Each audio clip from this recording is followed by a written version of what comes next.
ahora vamos a platicar del cómo es el direccionamiento de la memoria, ¿sí? Eh, Dice, desde el 80, casi cada máquina utilizaba direcciones mm, para acceder, digamos, o tenemos memorias del orden del byte, ¿sí? O de 8 bits, ¿sí? Y dos preguntas ocurrieron para cuando estábamos haciendo los diseños de nuestras nuevas ISAs. ¿Sí recuerdan lo que es una ISA? La arquitectura del set de instrucciones, es decir, cómo implemento mi set de instrucciones. Entonces, ya que, bueno, nosotros pudiéramos leer palabras de 32 bits, ¿sí? ¿Cómo íbamos a cargar esas palabras de 32 bits si nada más podemos leer bytes? ¿Sí? Es decir, yo ocupo leer 32 bits o 4 bytes, ¿sí? Pero solamente puedo leer un byte a la vez. ¿Sí? La pregunta es, ¿cómo ordeno la información en la memoria? ¿Sí? ¿Cuál va primero? ¿Cuál va después? Entonces, bueno, viene otra vez el concepto del indianes, ¿sí? ¿Sí? O los indios, dicen por ahí, ¿sí? Si el indio grande o el indio chico, ¿sí? Tenemos que en la parte de arriba tenemos los indios grandes, o los big Indians, ¿sí? Y estas direcciones tenemos el bit más significativo, ¿sí? Normalmente al inicio de nuestros datos. Y el Little Indian tenemos el bit menos significativo al inicio. Entonces, ustedes pueden observar ahí del lado izquierdo tengo los números que son las localidades de memoria. Y luego tengo en el espacio vacío, ahí serían donde voy a guardar mis datos. Entonces, por ejemplo, si yo tengo una instrucción de 32 bits y veo la parte azul, sería la parte de Big Indian, ¿sí?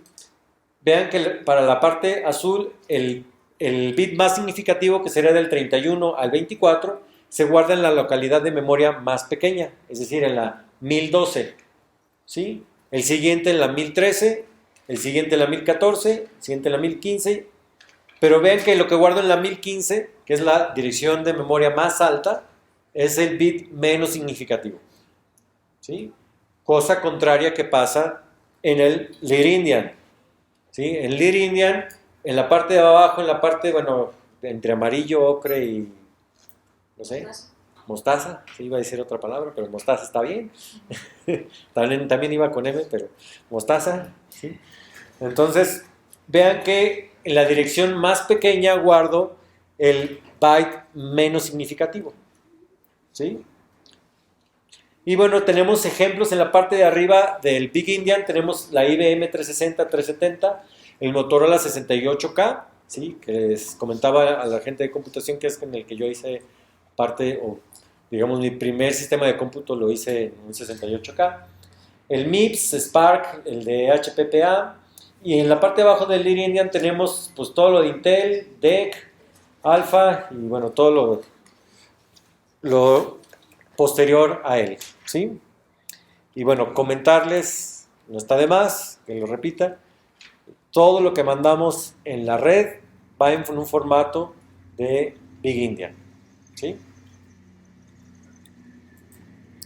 Entonces, bueno, ya tengo yo ahí todo eso muy, muy bonito, muy mono, y resulta que, pues bueno, yo puedo, en lugar de tener mis memorias, digamos, dibujadas como si fueran un solo byte, ahí lo estoy dibujando como si fueran 4 bytes, es decir, mi bus de direcciones es de 32 bits, ¿sí?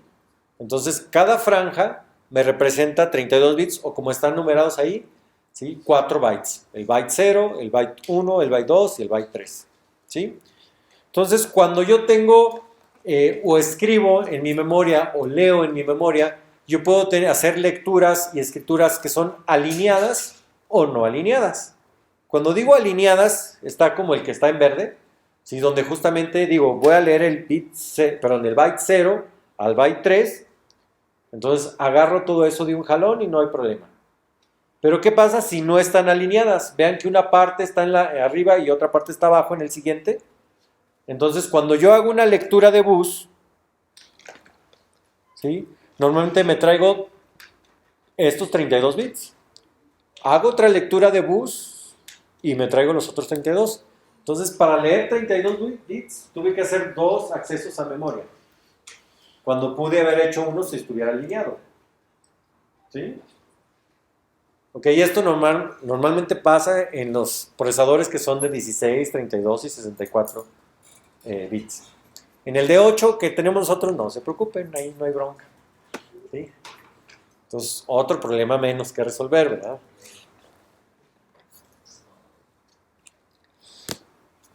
Ok, entonces, por ejemplo, aquí, creo que este es del MIPS. Creo, ya ni me acuerdo. ¿Sí? Tenemos los modos de direccionamiento, ¿sí? Y tenemos un ejemplo del ensamblador y tenemos justamente qué es lo que está haciendo, ¿no? Entonces, por ejemplo, en el modo registro yo le estoy diciendo add R1, R2 y lo que está sucediendo es que va a sumar R1 más R2 y lo guarda en R1, ¿no? En el esquema inmediato es add R1, gatito 5 y realmente lo que está haciendo es R1 más 5 y ponlo en R1. En el modo directo, vean, se llama directo porque pongo el valor de la dirección de memoria ahí. ¿Sí? Realmente lo que está sucediendo es, ve a la localidad de memoria 200, tráete lo que esté ahí y súmaselo a R1 y guárdalo en R1. ¿Sí? El registro indirecto, utilizo otro registro para acceder a la dirección de memoria. En el desplazamiento, vean que yo pongo la dirección que está guardada en R2 más el 100 y ahí obtengo la dirección de memoria donde está el dato que le voy a sumar a R1. ¿Sí? El indexado, que utilizo 2 registros, un registro base y un registro le llamamos de offset. ¿Sí? Hago la suma y entonces obtengo mi localidad de memoria. Tengo uno que está escalado, donde, bueno, es básicamente lo mismo, nomás que está multiplicado ahí por 4. ¿Sí? ¿Por qué estaría o me interesaría a mí multiplicar por 4? Y de repente parece mágico, así como que, le pusieron un 4, ¿no? A todo dar. ¿Por qué creen que va multiplicado por 4?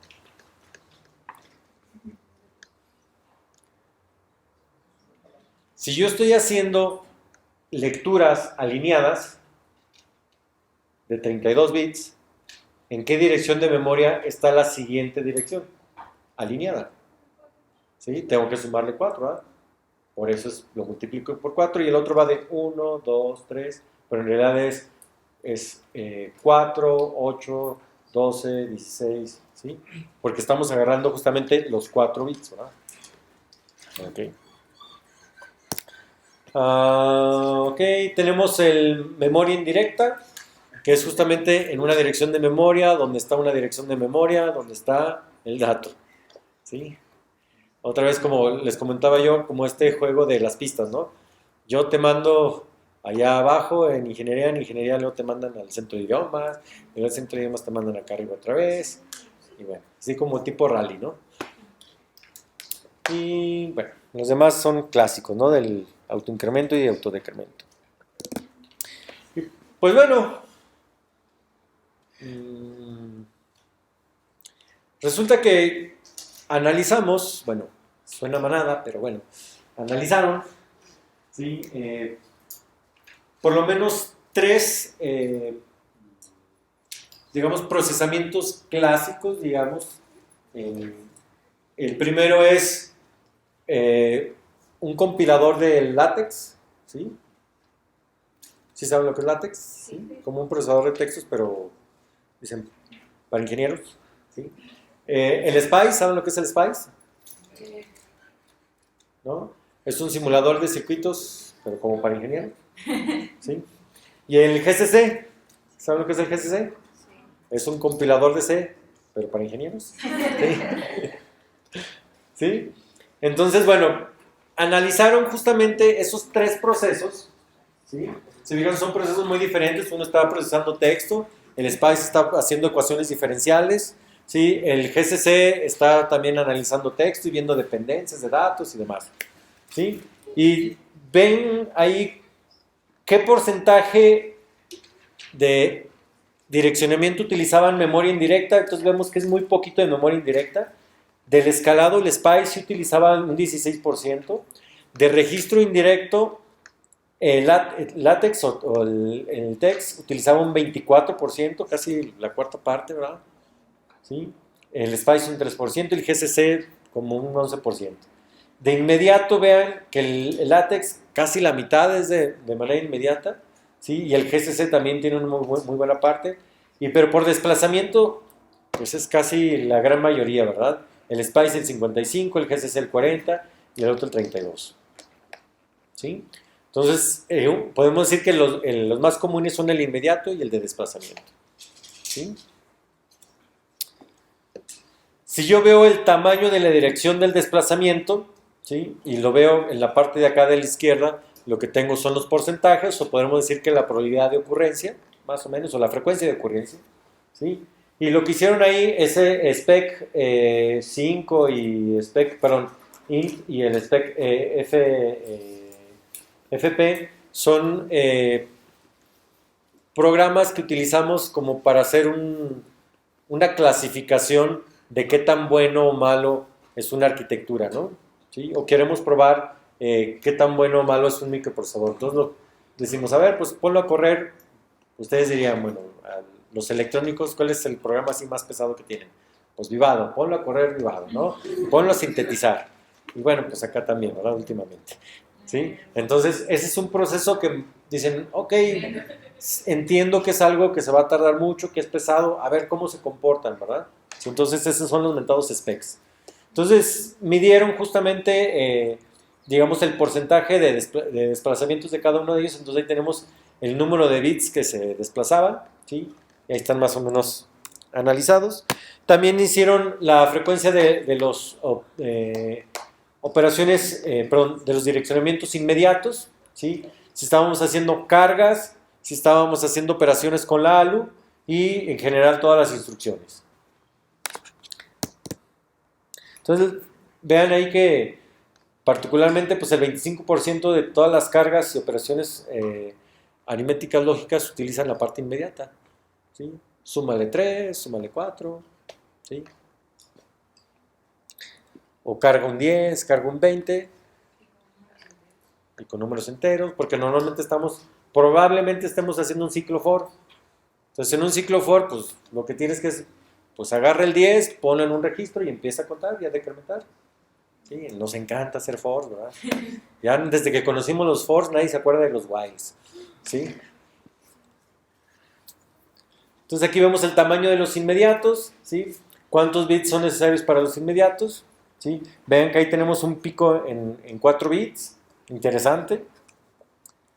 Bueno, si lo analizamos así de manera general, tenemos que los modos de direccionamiento de datos más importantes son el desplazamiento, el inmediato y el indirecto de registro. Recuerda que el indirecto de registro son los apuntadores, ¿sí? Son los 3 más utilizados, ¿verdad?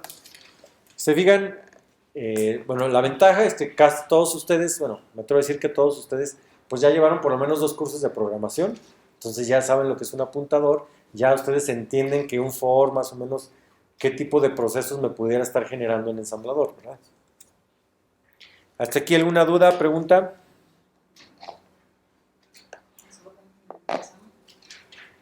¿Eh?